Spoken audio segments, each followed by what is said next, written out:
ហើយបាទព័ត៌មានចុងក្រោយនេះគឺជាអត្ថបទរបស់សារព័ត៌មាន South China Morning Post ខ្ញុំសូមដកស្រង់សង្ខេបមកជូនប្រិយមិត្តទាំងអស់គ្នាឲ្យបានដឹងគឺ South China Morning Post គាត់សរសេរផ្អែកទៅលើខាងយុទ្ធសាស្ត្រការពីជាតិរបស់ខាងជប៉ុនហើយនឹងបញ្ហាប្រឈមដែលចិនកំពុងតែមានក្នុងពេលដែលជប៉ុនពង្រឹងខ្លួនហើយនឹងការមានព្រៀបអ្វីខ្លះដែលជប៉ុនដែលចិនមានមកលើប្រទេសជប៉ុនបាទអញ្ចឹងខ្ញុំសូមសង្ខេបអត្ថបទនេះជូនប្រិយមិត្តទាំងអស់គ្នាឲ្យបានដឹងណាបាទនេះជាចំណេះដឹងមួយដែរដែលដើម្បីឲ្យប្រិយមិត្តបាទពិចារណាបើយោងតាម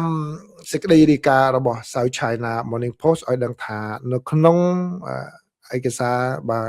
ពណ៌សឯកសារសបាទឯកសារសដែលផ្នែកការពារជាតិបាទបើពុកកញ្ចក់និយាយលេងតិចខ្ញុំធ្លាប់យកព័ត៌មានពីរឿងហ្នឹងកាលនៅស្រុកខ្មែរចេញឯកសារសហ្នឹងដែរមានអ្នកសារព័ត៌មានម្នាក់គាត់សួរកាលហ្នឹងអ្នកមកពីកោះសន្តិភាពភ្លេចឈ្មោះគាត់ហ្នឹងគាត់សួរលោកកាលហ្នឹងលោកទីបាញ់លោកធ្វើសំសិទ្ធសារព័ត៌មានពីរឿងការបង្ហាញឯកសារសហ្នឹងគាត់សួរមិនទៅអេដាមបាទលឺសូថាឯកសារសមិនក៏មានអក្សរនៅក្នុងហ្នឹងគេសើចពេញអូតែកាលហ្នឹងធ្វើនៅ Intercontinental ហើយជាឯកសារសការពីជាតិរបស់កម្ពុជាលើកដំបូងរបស់បង្ហាញកាលហ្នឹងកាលហ្នឹងខ្ញុំនៅខ្មែរនៅឡើយខ្ញុំនៅបាទកាលហ្នឹងខ្ញុំនៅ AFP RFP នៅឡើយបាទអញ្ចឹងគាត់តែឈ្មោះឯកសារសហ្នឹងវាជាឯកសារឈ្មោះគេដាក់ណាមិនអត់មានអក្សរដូចម្នាក់មួយនៅកោះសន្តិភាពលើមុនគាត់សួរនឹងទេបាទអញ្ចឹងសូមត្រឡប់មករឿងនេះវិញសូមអធិស្ឋាននិយាយលេងតិចណាបាទបើយោងតាមឯកសារសការពីជាតិបាទដែលមានកម្រាស់610ទំព័រដែលចេញឆ្នាំ2026របស់ប្រទេសជប៉ុនគឺបានបង្ហាញអំពីការផ្លាស់ប្ដូរខាងផ្នែកយុទ្ធសាស្ត្ររបស់ខ្លួននៅលើវិស័យការពីជាតិដោយបានចាត់ទុកប្រទេសចិនបាទថាជាបញ្ហាប្រឈមយុទ្ធសាស្ត្រដ៏ធំបំផុតហើយមិនធ្លាប់មានពីពេលមុនមកទេបាទហើយនេះគឺជាការមួយដែលដាក់ចំណាត់ថ្នាក់បែបនេះទៅលើប្រទេសចិនក្នុងរយៈពេល4ឆ្នាំជាប់គ្នាតែម្ដងដែលជប៉ុនមើលឃើញថាចិនគឺជាបញ្ហាប្រឈមដ៏ខ្លាំងរបស់ខ្លួនខាងផ្នែកយោធានេះបាទអ្នកស្រីនាយករដ្ឋមន្ត្រីនៃប្រទេសជប៉ុនគឺអ្នកស្រីសាណាអេតាកាអេជីបាទបានលើកឡើងនៅបញ្ហានេះបាទនៅក្នុងពេលឃោសនានៅពេលលោកស្រីជួបកាន់អំណាចឯហ្នឹងគឺឥ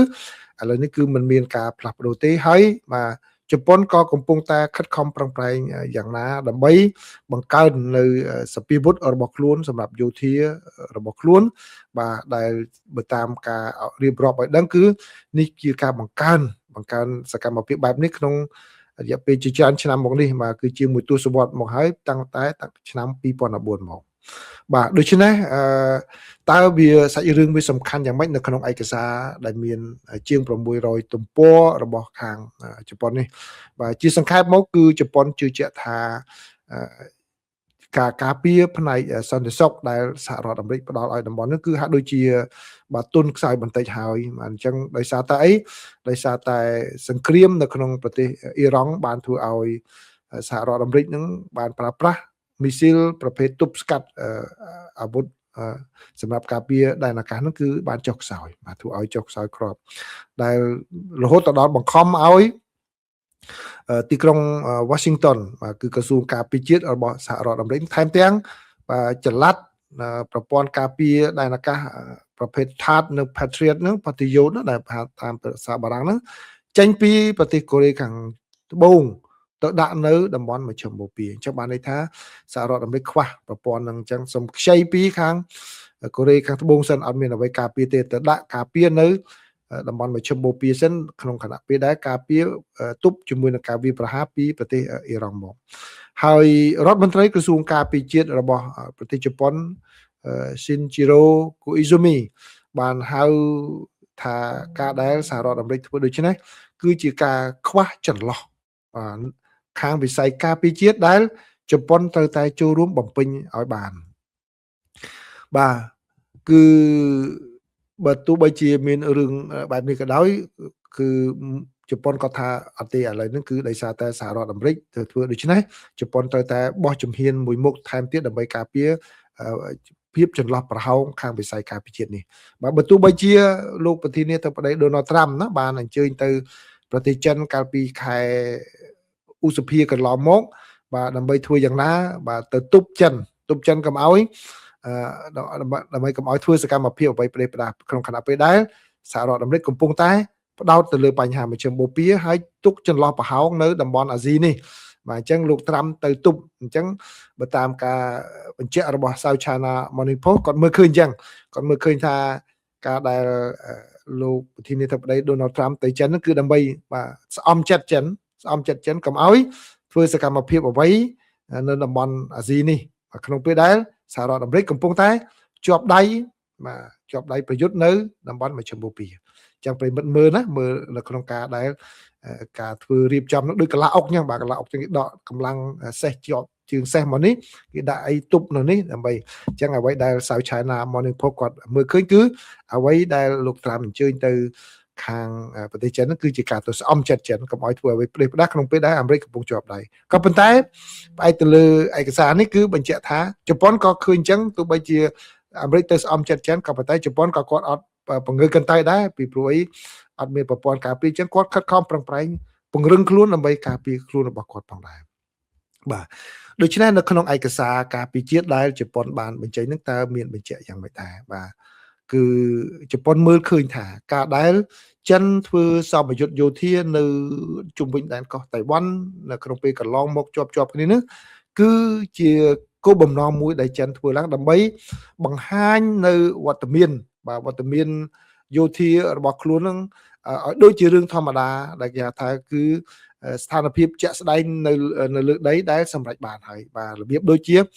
ថៃក៏ធ្វើជាមួយនឹងខ្មែរអញ្ចឹងបាទអញ្ចឹងបានន័យថាជប៉ុនមើលថាអូចិនដាក់ហ្នឹងគឺបានន័យថាឲ្យមុនដំបូងអញ្ចឹងឃើញពាត់តៃវ៉ាន់ពាត់អីអញ្ចឹងឃើញដូចជាសម្បើមធំធេងញ៉ៃអីអាចនឹងគ្រោះថ្នាក់អញ្ចឹងប៉ុន្តែធ្វើជាប្រចាំទៅធ្វើឲ្យអ្នកដទៃគាត់លែងចាប់អារម្មណ៍ទាំងវាជារឿងធម្មតាហ្នឹងតំបន់របស់ចិនរបស់អីចឹងបើអញ្ចឹងជប៉ុនគាត់មើលឃើញថានេះជារឿងមួយដែលបាទចិនខិតខំប្រឹងប្រែងធ្វើបែបនេះដើម្បីសម្រេចគោលបំណងអញ្ចឹងឲ្យគេលែងចាប់អារម្មណ៍ហើយឲ្យគេយល់ថានេះជារឿងធម្មតាមួយសម្រាប់ប្រទេសចិនជាមួយនឹងតៃវ៉ាន់ចំណុចមួយទៀតដែលខាងជប៉ុនគាត់មើលឃើញនោះគឺគាត់យល់ឃើញថាខាងទំនាក់ទំនងបាទរវាងយោធារបស់ចិនជាមួយនឹងរុស្ស៊ីបាទដែលបានឥឡូវនេះគឺមកធ្វើល្បាតជាប់ជាប្រចាំផងដែរមានល្បាតរហូតដល់ចូលទៅក្នុងដែនសមុទ្រក្បែរជប៉ុននឹងផងដែរបាទដូច្នេះគឺជាសកម្មភាពមួយដែលជប៉ុនមើលឃើញថានេះជាការបង្ហាញសាច់ដុំមួយរវាងចិននិងរុស្ស៊ីដើម្បីគម្រាមទៅដល់ប្រទេសជប៉ុនផងដែរបាទពីព្រោះជប៉ុនគាត់បាទមិនត្រឹមតែមានបញ្ហាព្រំដែនសមុទ្រអីជាមួយនឹងចិននេះក៏ប៉ុន្តែក៏ជាមួយនឹងរុស្ស៊ីផងដែរបាទរុស្ស៊ីផងដែរអញ្ចឹងគឺគាត់នៅចន្លោះមហាយៈទាំងពីរណាជប៉ុនគាត់នៅចន្លោះមហាយៈចិននិងមហាយៈរុស្ស៊ីផងដែរបាទស្តីងខ្មែរយើងដែលចន្លោះប្រទេសធំពីរដែរណាបាទគឺចិនគឺថៃហើយនិងវៀតណាមគឺធំជាងច្រើនបាទសូមបិទពងចោតតិចបន្តទៀតបាទអ្វីដែលធ្វើឲ្យជប៉ុនកាន់តែព្រួយបារម្ភនោះគឺ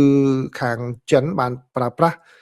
នាវាដឹកយន្តហោះផ្ទុកយន្តហោះរបស់ខ្លួនបាទគឺនាវាឈ្មោះថា Liaoning បាទទៅដើរចូលទៅក្នុងតំបន់កោះដែលគេថាតំបន់កោះទី2ហើយនឹងគឺជាការមួយដែលបាទប្រើប្រាស់នាវាដឹកយន្តហោះនេះសម្រាប់ចូលទៅក្នុងទឹកដីក្បែរតំបន់ដែលមានទំនាស់គ្នាជាមួយនឹងជប៉ុនមិនត្រឹមតែប៉ុណ្ណោះទេគឺបាទចិនថែមទាំងប្រើនាវាផ្ទុកយន្តហោះមួយទៀតគឺ Shandong បាទចូលទៅក្នុង Shandong ទៅក្នុងតំបន់សមុទ្រ Pacific ផងដែរបាទហើយនៅក្នុងនោះគឺមានការដែលចិនបាទគាត់បង្ហោះយន្តហោះរបស់គាត់ហាត់បើកសមយុទ្ធហាត់វឹកវើនឹងគឺមានរហូតដល់ចំនួន 1400 ដងឯណោះបាទក្នុងអំឡុងពេលដែលបាទចិនបញ្ជូននាវាផ្ទុកយន្តហោះទាំងពីរគ្រឿងនេះចេញបាទគឺ Liaoning ហើយនិង Shandong គាត់បញ្ជូនចេញមកហើយយន្តហោះគាត់ហោះបើកនៅលើអាកាសហ្នឹងវឹកវើចុះឡើងដើម្បីវាថ្នឹកសម្រាប់ត្រៀមប្រយុទ្ធតែម្ដងអញ្ចឹងជប៉ុនគាត់មានការព្រួយបារម្ភអំពីបញ្ហាហ្នឹងហើយឥឡូវនេះគឺ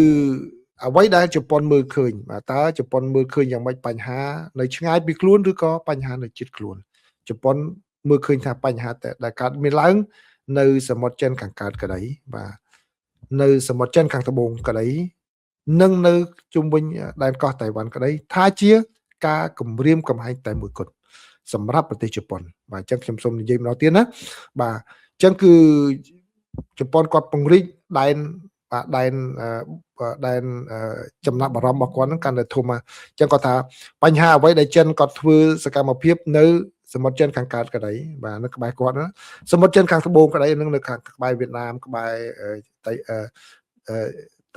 ហ្វីលីពីនហ្នឹងបាទហើយនឹងនៅជុំវិញកោះតៃវ៉ាន់ក្តីក៏ជាបញ្ហាមួយដែលបាទគម្រាមកំហែងចំពោះជប៉ុនហើយកាលមុនតែសមុទ្រចិនខាងកើតទេណាដែលនៅក្បែរគាត់ហ្នឹងដែលអាចថាជាការគម្រាមប៉ុន្តែឥឡូវគាត់បញ្ចូលទៅបញ្ហាហ្នឹងចិនធ្វើសកម្មភាពអ្វីក៏ដោយនៅកន្លែងហ្នឹងជប៉ុនគាត់ចាប់ផ្ដើមមានការបារម្ភដូច្នេះនេះជាការមួយបន្ថែមទំព័រថ្មីមួយទៀតហើយនៃទម្រង់នៃការដែលគាត់ត្រៀមខ្លួនហ្នឹងហើយទន្ទឹមនឹងនោះនៅក្នុងឯកសារយុទ្ធសាស្ត្រការពារជាតិរបស់ជប៉ុនក៏គាត់បន្ថែមអ្នកចម្ពោះមួយទៀតបាទដែលប្រិមិត្តគួរចងចាំគឺជប៉ុនគាត់បន្ថែមនៅទម្រង់នៃការធ្វើសង្គ្រាមថ្មីមួយទៀតហើយដោយផ្អែកទៅលើអ្វីដែលកើតមានឡើងនៅក្នុងប្រទេសអ៊ុយក្រែនគឺគាត់ថាទៅបន្ថែមកម្លាំង drone ហើយនឹងការប្រើប្រាស់បច្ចេកវិទ្យាបញ្ញាសិប្បនិម្មិតនៅក្នុងវិស័យការពារជាតិបាទដូចដែលខ្ញុំបើបងចង់ទីទៀតថែមណាដូចដែលខ្ញុំធ្លាប់បានជម្រាបប្រិមិត្តអញ្ចឹងបើសិនជាប្រិមិត្តនៅរដ្ឋធានី Washington ពេលដែលចុះមេត្រូកន្លែងPentagon ហ្នឹងគឺនៅចំពីក្រោមក្រសួងការពារជាតិរបស់សហរដ្ឋអាមេរិកហ្នឹងគឺក្រសួងការពារជាតិសហរដ្ឋអាមេរិកដាក់ផ្លាកប្រកាសនៅកន្លែងហ្នឹងតែម្ដងគឺអាមេរិកប្រើ AI ហ្នឹងតែម្ដងគេថាកៃបាទគឺដើម្បីគ្រប់គ្រងនៅក្នុងវិស័យការពារជាតិហ្នឹងមកបាទអញ្ចឹងដូច្នេះគឺជារឿងមួយថ្មីណាថ្មីអញ្ចឹងនៅក្នុងការវិវត្តធ្វើសង្គ្រាម5ឆ្នាំចុងក្រោយនេះប្រិមិត្តឃើញ2ដែលជាបញ្ហាសំខាន់ដែលត្រូវតែសិក្សាតាមដានគឺ drone ការប្រើប្រាស់ drone នៅក្នុងការធ្វើសង្គ្រាមចាប់ពីអ៊ុយក្រែនមកគឺ drone នោះចាប់ផ្ដើមបែកធ្លាយទៅបានគេបញ្ចូលទៅក្នុងយុទ្ធសាស្ត្រការពារជាតិហើយទន្ទឹមនឹងនោះគឺការប្រើប្រាស់បញ្ញាសិប្បនិម្មិតបាទអញ្ចឹងដូច្នេះនេះជារឿងថ្មីមួយទៀតហើយនៅក្នុងសង្គ្រាមនៃការវិវត្តនោះឲ្យឃើញនោះបាទអញ្ចឹងឥឡូវជប៉ុននៅក្នុងយុទ្ធសាស្ត្រការពារជាតិរបស់ខ្លួននោះគឺបានបញ្ចូលចំណុចនេះចូលទៅក្នុងវិស័យការពារជាតិរបស់ខ្លួនដែលត្រូវតែត្រៀមខ្លួនផងដែរបាទហើយទន្ទឹមនឹងនោះគឺជប៉ុនតាមរយៈយុទ្ធសាស្ត្រនេះបានហៅខាងឧស្សាហកម្មការពារជាតិហ្នឹងបាទថាជាយុទ្ធសាស្ត្រមួយដែលពួកគេត្រូវតែខិតខំប្រឹងប្រែងពង្រឹងសមត្ថភាពដោយខ្លួនឯងបាទដើម្បីបំពេញចន្លោះប្រហោងបាទទៅលើវិស័យតាមឃ្លាំមើលបាទឃ្លាំមើលគ្រប់បែបយ៉ាងទាំងអស់កុំឲ្យមានចន្លោះប្រហោងណាមួយឡើយអញ្ចឹងបានន័យថាដោយសង្ខេបគឺជប៉ុនខិតខំពង្រឹងវិស័យឧស្សាហកម្មការពារជាតិរបស់ខ្លួនហ្នឹងបាទតាមមើលតើវាមានការវិវត្តយ៉ាងម៉េចដើម្បីពង្រឹងខ្លួនផងដែរហើយចំណុចមួយទៀតនេះគឺជប៉ុនបាទក៏បានត្រៀមខ្លួនក្នុងពេលដែលមានចំនួនរយៈពេលវែងបាទដូច្នេះមិនមែនជាការមួយដូចដែលនៅក្នុងប្រទេសអ៊ុយក្រែនម្នាក់គិតថាអ៊ុយក្រែននៅរឿងដែលប្រយុទ្ធហ្នឹងគឺក្នុងរយៈពេលខ្លីទេបាទក្នុងរយៈពេលខ្លីទេគឺសូម្បីតែរុស្ស៊ីក៏ប្រកាសថាវាយអ៊ុយក្រែនថាក្នុងរយៈពេល72ម៉ោងទេ3ថ្ងៃគឺយកអ៊ុយក្រែនអស់អញ្ចឹងបាទហើយអ៊ុយក្រែនមិនអាចទប់លើសពីមួយសប្តាហ៍ទេដែលខ្ញុំធ្លាប់បាននិយាយប្រាប់ប្រិមិត្តផងក្នុងសប្តាហ៍ទី1ចប់ចូលសប្តាហ៍ទី2ខ្ញុំពេលហ្នឹងត្រៀមខ្លួនធ្វើការទាំងយប់ដើម្បី breaking news ថាទីក្រុងគៀវដួលរលំរុស្ស៊ីចូលហ្នឹងប៉ុន្តែអ្វីដែលគិតហ្នឹងបាទសូម្បីតែចារកម្មរបស់សហរដ្ឋអាមេរិកដែលវាតម្លៃប្រាប់ទៅសភាពេលហ្នឹងក៏ខុសដែរបាទខុសដែរគឺអ៊ុយក្រែនត្រៀមខ្លួនទប់ជាមួយនឹងគេហៅថាចំនួនរយៈពេលវែងឥឡូវហ្នឹងចូលឆ្នាំទី4ចប់ចូលឆ្នាំទី5ទៀតទៅហើយបាទអញ្ចឹងនៅក្នុងយុទ្ធសាស្ត្រការពារជាតិរបស់ជប៉ុននេះក៏គាត់បាននិយាយអំពីបញ្ហាហ្នឹងដែរគឺគាត់ត្រូវត្រៀមនៅក្នុងករណីដែលចំនួនអាចនឹងអូសបន្លាយរយៈពេលយូរបាទដោយធ្វើយ៉ាងណាគាត់សម្គាល់ថាអូអញ្ចឹងនេះខ្វះគ្រាប់មិនទាន់បានគ្រប់គ្រាន់ទេបាទឥឡូវនេះគាត់ត្រូវស្តុកគ្រាប់នឹងបន្ថែមរយៈពេលយូរក្នុងការប្រយុទ្ធរយៈពេលយូរគាត់មើលប្រេងថាតើបាទត្រូវស្តុកទុកប្រេងនឹងរយៈពេលយូរនឹងប្រមាណដើម្បីទប់ទល់មិនមែនដូចថា មួយឆ្នាំពីរឆ្នាំខ្ញុំអធិស្ឋានខ្ញុំអត់សូវដឹងខាងវិស័យការពារជាតិប្រហែលណាប៉ុន្តែបើសិនជាក្នុងកាលពីខ្ញុំនៅ UN បាទនៅក្នុង UN គឺយើងត្រៀមសម្រាប់6ខែគឺនឹងសូមបញ្ចូលព័ត៌មានចំណេះដឹងតិចណាការពួក UN ខ្ញុំគឺយើងត្រៀម6ខែសម្រាប់ថវិកាបើកឲ្យបុគ្គលិក6ខែហើយនឹងសូម្បីតែអូខេឥឡូវយកព័ត៌មានសម្ងាត់មួយប្រាប់ពីរឿង UN ចុះអូខេបាទកាលនោះគឺនៅក្នុងបាទអូខេខ្ញុំមិននិយាយអស់សូមនិយាយខ្លះចុះមិននិយាយបាទគឺអ្វីដែលជាព័ត៌មានសម្រាប់បុគ្គលិកទូទៅវិញកាលនោះគឺយើងប្រាប់ឲ្យបុគ្គលិកត្រៀមប្រេងសម្រាប់រថយន្តនេះគឺអត់ឲ្យចាក់ក្រោមពាក់កណ្ដាលគឺធ្លាក់មកដល់ពាក់កណ្ដាលគឺឡើងឲ្យពេញតែម្ដងកាលនោះមានរឿង bird flu កាលនោះខ្ញុំនិយាយទៅត្រឡប់ចង់អត់យល់កាលនោះរឿងមាន bird flu យើងត្រៀមការពារក្រែងមានការផ្ទុះគុណប្រាស័យបាសីនៅកម្ពុជានៅអីហ្នឹងគឺយើងឲ្យត្រៀមសាំងអីហ្នឹងគឺនៅក្នុងចុះទៅពាក់កណ្ដាលគឺទៅចាក់បំពេញបន្ថែមមកបាទហើយនឹងអង្គយើងត្រៀមនៅក្នុងករណីហ្នឹងហើយទឹកសម្រាប់នៅក្នុងប្រើប្រាស់នៅក្នុងផ្ទះនោះគឺប្រាប់បុគ្គលិកមកបាទសំទោសនិយាយកិច្ចការសម្ងាត់របស់ UN មួយរឿងវាកន្លងផុតជិត20ឆ្នាំទៅបាទយកមកនិយាយប្រាប់ប្រិមិត្តចុះបាទគឺប្រាប់ឲ្យត្រៀមមកបាទពេលត្រៀមហើយសម្ងាត់មួយចុះថាមិនចង់ទេពេលហ្នឹងគឺខាង UN ហ្នឹងក៏ត្រៀមថ្នាំសម្រាប់បុគ្គលិករបស់ខ្លួនផងដែរបាទប៉ុន្តែអ្នកដែលដឹងរឿងហ្នឹងគឺនៅថ្នាក់កម្ពុជាតែប្រហែលអ្នកទេខ្ញុំក៏ដឹងក៏ប៉ុន្តែខ្ញុំអត់ដឹងទីតាំងទុកនៅណាទេបាទអញ្ចឹងណាបាទសូមអធិស្ឋាននិយាយរឿងសម្ងាត់មួយទីចុះបាទនឹងជាចំណេះដឹងដល់ប្រិមិត្តបាទអញ្ចឹងត្រឡប់មករឿងជប៉ុននេះវិញគឺជប៉ុនគាត់ឲ្យត្រៀមបាទត្រៀមសម្រាប់ចំនួនរយៈពេលវែងបាទចំនួនរយៈពេលវែងអញ្ចឹងគឺមានក្របរំសេវមានសាំងបាទរយៈពេលវែងដែលនៅក្នុងថវិកាដែលជប៉ុនចំណាយគឺរហូតដល់4 trillion yen ដែលទៅជាដុល្លារគឺ57,000 លានដុល្លារបាទធ្វើយ៉ាងណាត្រៀមខ្លួននឹងហើយទន្ទឹមនឹងនោះគឺជប៉ុនគាត់ក៏លើកលែងនៅការរឹតបន្តឹងបាទលើកលែងនៅការរឹតបន្តឹងការនាំចេញនៅអាវុធផងដែរបាទដូច្នេះគឺជាការត្រៀមខ្លួនរបស់ជប៉ុនដើម្បីជួយទៅដល់សម្ព័ន្ធមិត្តរបស់គាត់ហើយក៏ដូចជាបង្កើតនៅការិយាល័យចារកម្មជាតិបាទនឹងគេហៅថាពួក DB Deuxième Bureau ក2ពួកក2ផងដែរគឺគាត់បង្កើននៅការិយាល័យចារកម្មថ្នាក់ជាតិហ្នឹងនៅថ្ងៃទី31ខែកក្កដានេះបាទគាត់បង្កើតអញ្ចឹងគឺបានន័យថាបង្កើតថ្មីបន្ថែមទៀតអំពីការិយាល័យចារកម្មថ្នាក់ជាតិទូទៅតែម្ដងហើយក៏ដូចជាការរៀបចំឡើងវិញនៅកងកម្លាំងការពារខ្លួនខាងផ្នែកដែនអាកាសផងដែរបាទដើម្បីធ្វើយ៉ាងណាការពារដែនអាកាសរបស់ខ្លួនបាទនេះគឺជាអ្វីដែលខាងជប៉ុនបានត្រៀមផ្អែកទៅលើឯកសារការពារជាតិរបស់ខ្លួនដែលទើបតែចេញបាទដោយឡែកប្រទេសចិនវិញបាទប្រទេសចិនវិញគឺគាត់មើលឃើញថាជប៉ុនហ្នឹងគឺជារឿងមួយដែលប្រឈមផងដែរដែលចិនគាត់ឃើញជប៉ុនប្រើប្រាស់អ្វីដែលខ្ញុំបានជម្រាបជូនអំបញ្ញមិញនេះគឺការត្រៀមរៀបចំខាងយោធាហើយនឹងក្នុងពេលកន្លងមកគឺខ្លួនមិនបានប្រឹងប្រែងទៅលើវិស័យការពារជាតិនឹងទេស្រាប់តែឥឡូវនេះគឺមកប្រឹងប្រែងខាងវិស័យការពារជាតិវិញក្រោមលេសថាការពារខ្លួននោះបាទថាជាបញ្ហាប្រឈមមួយផងដែរអញ្ចឹងចិនគាត់មើលបញ្ហាហ្នឹងបាទហើយចិនក៏មើលឃើញនៅចំណាត់ការរបស់ជប៉ុនជាមួយនឹងការចងសម្ព័ន្ធមិត្តថ្មីរបស់ជប៉ុនថាជាការមួយដែលហុំព័ទ្ធប្រទេសចិនផងដែរពីព្រោះអីជប៉ុនគាត់ទៅចងសម្ព័ន្ធមិត្តជាមួយនឹងហ្វីលីពីនចាប់ដៃជាមួយនឹងហ្វីលីពីនហើយថែមទាំងផ្ដល់សច្ចាប័នទៅលើកិច្ចព្រមព្រៀងដែលអាចប្រើប្រាស់បាទមូលដ្ឋានឬក៏កម្លាំងគ្នាទៅវិញទៅមកនេះជាការជួយគ្នាទៅវិញទៅមកខាងផ្នែកភស្តុភារបាទហើយឥឡូវនេះគឺកំពុងតែចរចាអំពីការកំណត់នៃដែនសេដ្ឋកិច្ចផ្ដាច់មុខរបស់ខ្លួនផងដែរបាទដែលខាងប្រទេសចិនមើលឃើញថានេះជាការមួយដែលប្រទេសជប៉ុនខិតខំធ្វើយ៉ាងណាពាត់ប្រទេសចិនតែម្ដងបាទអញ្ចឹងគឺការចាប់ដៃជាមួយនឹងហ្វីលីពីននេះធ្វើឲ្យចិនគាត់មិនមានអារម្មណ៍ស្រួលបួលទេណាបាទហើយទន្ទឹមនឹងនោះគឺការព្រមានរបស់អ្នកស្រីនាយករដ្ឋមន្ត្រីតាកាអ៊ីជីកាលពីឆ្នាំមុនថារឿងដែលកើតឡើងនៅដែនកោះតៃវ៉ាន់អ្វីក៏ដោយដែលមានគ្រោះថ្នាក់ដល់តៃវ៉ាន់នោះក៏ជាការ គម្រាមកំហែងទៅដល់ការរស់រានមានជីវិតរបស់ប្រទេសជប៉ុនផងដែរបាទដូច្នេះគឺអញ្ចឹងហើយបានលោកស្រីទៅតែបង្កើនវិស័យការពារជាតិរបស់ខ្លួនឲ្យបានខ្លាំងបាទអញ្ចឹងគឺខាងចិនក៏មើលឃើញថាអូការដែលជប៉ុនគាត់ពង្រីកដែនបារម្ភរបស់គាត់ទៅបញ្ចូលរឿងកោះតៃវ៉ាន់នោះទៀតបានន័យថាជាការមួយដែលជប៉ុនធ្វើនឹងដើម្បីអាចនឹងផ្ដល់ហេតុផលរបស់គាត់ដើម្បីធ្វើអន្តរាគមន៍នៅពេលណាមួយខាងមុខនេះឯងបាទ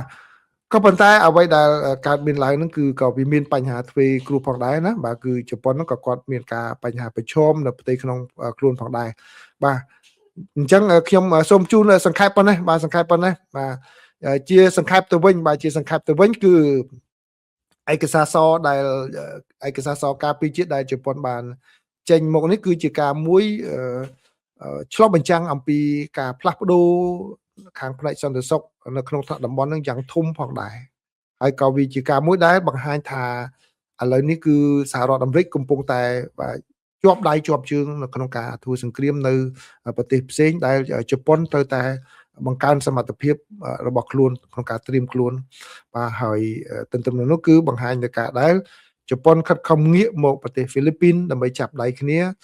ជាការមួយគ្រប់គ្រងគ្នាក្នុងផ្ដល់សន្តិសុខឲ្យគ្នាទៅវិញទៅមកក្នុងករណីដែលបាទសហរដ្ឋអាមេរិកដែលជាអ្នកផ្ដល់ផ្នែកសន្តិសុខដ៏ខ្លាំងនោះគឺកំពុងជាប់ដៃរវល់បាទហើយប្រទេសជប៉ុននោះក៏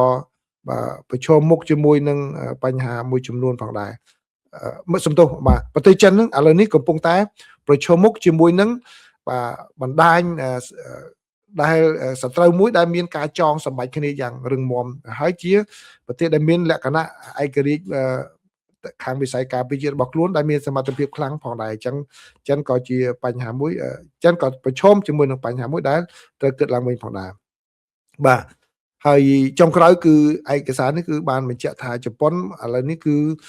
ចាត់ទុកថាស្ថានភាពសន្តិសុខនាពេលបច្ចុប្បន្ននេះគឺមានលក្ខណៈស្មុគស្មាញខ្លាំងមែនទែនចាប់តាំងពីឆ្នាំ1945មកបាទអញ្ចឹងសូមបន្ថែមបន្តិចចុងក្រោយគឺក្នុងអត្ថបទមិនមានគឺប្រិមិត្តឃើញប្រហែលថ្ងៃមុនគឺជប៉ុនបានប្រកាសណាផ្ដល់ទូកល្បាតទូកអីរបស់ខ្លួនទៅដល់ប្រទេសកម្ពុជាហើយនឹងទៅប្រទេសមួយចំនួននៅក្នុងតំបន់ហ្នឹងអានឹងឯងជាផ្នែកមួយនៃសន្តិសុខរបស់ខាងជប៉ុនដែលគាត់បាទទម្លាក់បង្កើននៅការជួយអ្នកជិតខាងដើម្បីជួយពង្រឹងសមត្ថភាពគ្នាដើម្បីឲ្យពង្រឹងសន្តិសុខនៅក្នុងតំបន់ហ្នឹងបាទអញ្ចឹងឥឡូវប្រិមិត្តយល់ហើយនៅពេលដែលយើងមើលរូបភាពធំអញ្ចឹងបានយើងឃើញថាប្រទេសមួយចំនួនដែលចាប់ដៃគ្នាហ្នឹងតើវាទៅយ៉ាងម៉េចបាទនិយាយដោយសាមញ្ញអ្នកដែលធ្លាប់លេងអុកគឺក៏ដឹងហើយនេះជាយុទ្ធសាស្ត្រដែលដាក់នេះចាប់នោះបាទនឹងគឺបានដឹងហើយបាទអញ្ចឹងសូមអរគុណប្រិមិត្តច្រើនបាទសូមចែករំលែកចំណេះដឹងប៉ុណ្ណេះសង្ឃឹមថាអត្ថបទចុងក្រោយនេះគឺប្រិមិត្តអាចស្ដាប់ឡើងវិញឬក៏ទៅអានអត្ថបទពេញរបស់ South China Morning Post នេះចំណងជើង with Japan China faces a corrosive security dilemma បាទអញ្ចឹងនៅក្នុងប៉ុន្តែអត្ថបទនេះគឺប្រិមិត្តតតែជាវបានអាចនឹងអានបានណាអ្នកណាជាវអត្ថបទហ្នឹងអានបានបាទអញ្ចឹងបើអ្នកមានជាវអាចអានបានជួអានទាំងស្រុងទៅគឺល្អមើលណាខ្ញុំសង្ខេបជូននឹងខ្លីៗសម្រាប់ប្រិមិត្តប៉ុន្តែវាក្តោបន័យទាំងអស់ដែរទេបាទអញ្ចឹងសូមអរគុណឥឡូវសូមចប់តែប៉ុណ្ណេះព័ត៌មាន